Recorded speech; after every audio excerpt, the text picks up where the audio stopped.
Hello, my name is Michael Ye, content attorney at Zywave. Today, I will be presenting Building a Safety Culture, a guide for business owners, safety managers, and supervisors. I am an employment law attorney at Zywave. Zywave provides software-based solutions to insurance brokers to help them support risk managers, HR professionals, and C-suite executives looking to navigate today's complex legal and regulatory environment. Specifically, I focus on creating user-friendly resources to help organizations address nuances of employment law. We'll begin by discussing why safety is a vital tool for business owners looking to protect their bottom line, and why it is so important for business owners to be involved with safety initiatives. We will then discuss how to build a safety committee, choosing participants, educating the members, and supporting their efforts moving forward. We'll move on to explore supervisor training and responsibilities, including best practices for teaching safety concepts during employee meetings and toolbox talks. We'll finish by looking at common links between all well-designed, effective employee safety programs. Emphasizing workplace safety is extremely important. In 2010, the most recent year that the Bureau of Labor Statistics data is available, 4,547 workers died from injuries directly related to their employment. Over 3 million injuries were reported during that period, resulting in almost 1 million missed days of work. Social costs aside, these numbers represent tremendous lost revenue and productivity for American businesses. OSHA estimates that American employers spend almost $1 billion each week directly on workers' compensation. This is why focusing on safety in your workplace is an important step to minimizing the burden created by injured workers, lost work hours, and worker compensation costs on your business. There is a large and important difference between a safety program and a safety culture. Safety programs require your staff to go through the motions and are largely in place to earn a credit off a business worker compensation premium. In contrast, a safety culture is pervasive. All employees are involved in a concerted effort to keep the workplace safe, productive, and profitable. Employees, supervisors, and managers hold a shared vision for the organization, one that includes safety as an integral part of the corporate mission. Executives and senior staff are as accountable as floor managers and shift workers, and safety is kept on everyone's mind across the board. It's important that the executive team sets the tone by making safety a top priority. Choosing a safety committee is an important first step to kicking off your safety program. The committee needs to be well-rounded and should represent every facet of the organization.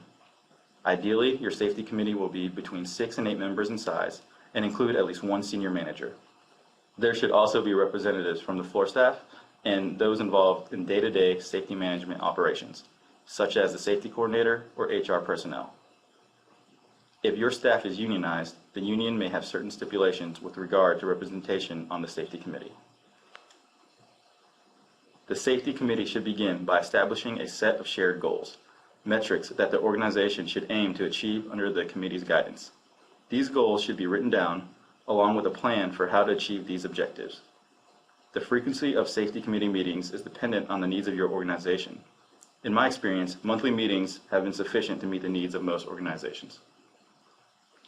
At the first meeting, it is important for your safety committee to examine the current state of safety within your organization. Make available current statistics on accidents, sickness, time away from work, and modified work arrangements. Members of the committee will probably be well versed in the current safety efforts, but nonetheless, it is important to share all initiatives that have been undertaken thus far. The safety committee is responsible for writing, enacting, and updating safety rules as necessary. They should take into consideration new regulations, emerging research, employee suggestions, and successful safety efforts of peer organizations. As any tenured safety manager will tell you, there are no secrets in safety. Have your committee draw upon the experience of outside communities to discern best practices and enact procedures that will most likely keep your employees safe. Safety committees should also be responsible for accident and near-miss investigations. A committee member should be on the scene, building a thorough understanding of what contributed to the accident immediately after it happened. This will allow the safety committee to take steps to reduce the likelihood of an accident in the future. Near misses are a bit trickier. Employees may be hesitant to report near misses to avoid repercussions for not following rules. However, encouraging employees to report near misses is vital, as learning from these incidents is a great way to prevent a harmful accident from occurring in the future. The steps outlined thus far are really the building blocks that are necessary to construct a safety program.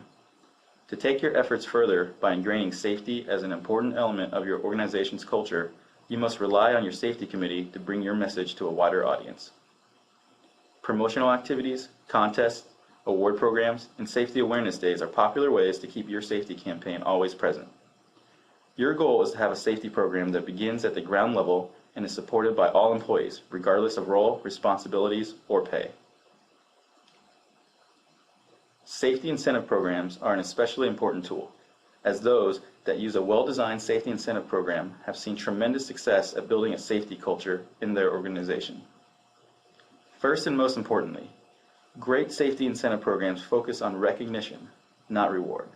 Management and supervisors should be recognizing their employees for ongoing safe behavior. The reward, whatever it may be, is just a cherry on top. The program should be constantly promoted. Frequency and consistency are keys to success. Experts estimate that safety employee programs cost $50 per year per employee. Arming your safety committee with a proper budget greatly increases the probability of success. Involving employees outside those of your safety committee in the process can also yield positive results. Employers can help develop incentives that are meaningful and worth achieving. You'd be surprised at how creative employees can be and how often they opt for group recognition rather than cash rewards. Set your expectations high. Incentives are meant to reward extraordinary achievement, and the goals you aim for should reflect that.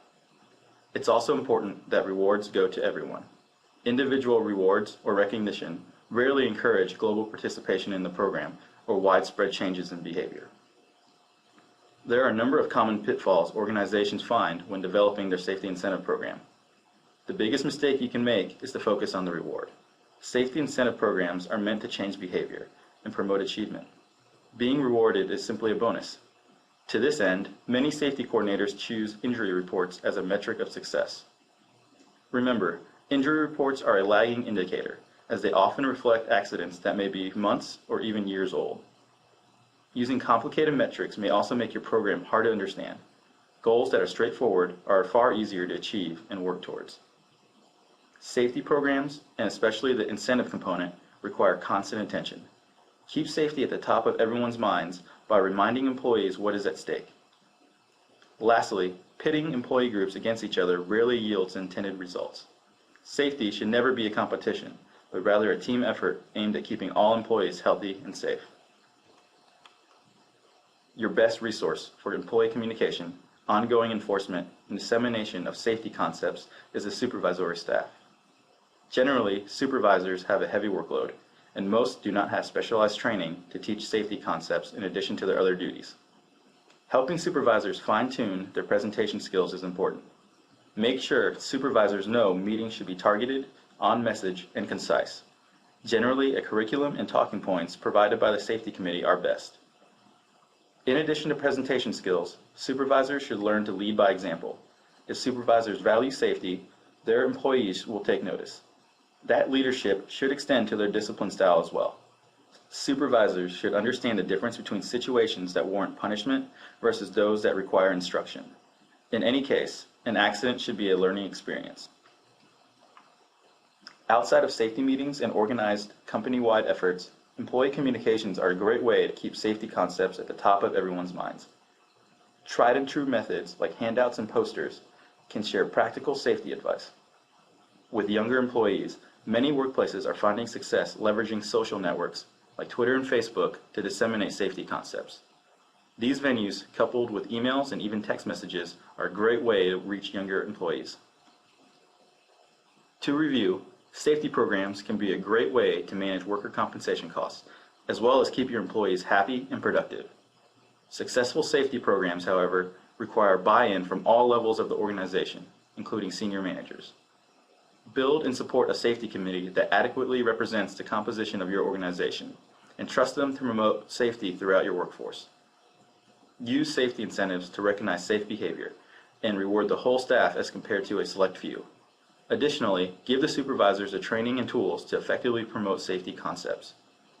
Lastly, ongoing education and communications are a great way to remind employees of their safety obligations and why safety is so important. Your broker has a large volume of resources to help your firm promote a safety-minded culture and reduce financial burden of work-related accidents. Please contact your broker for additional materials concerning these topics. I hope you've enjoyed this presentation and thank you for your time.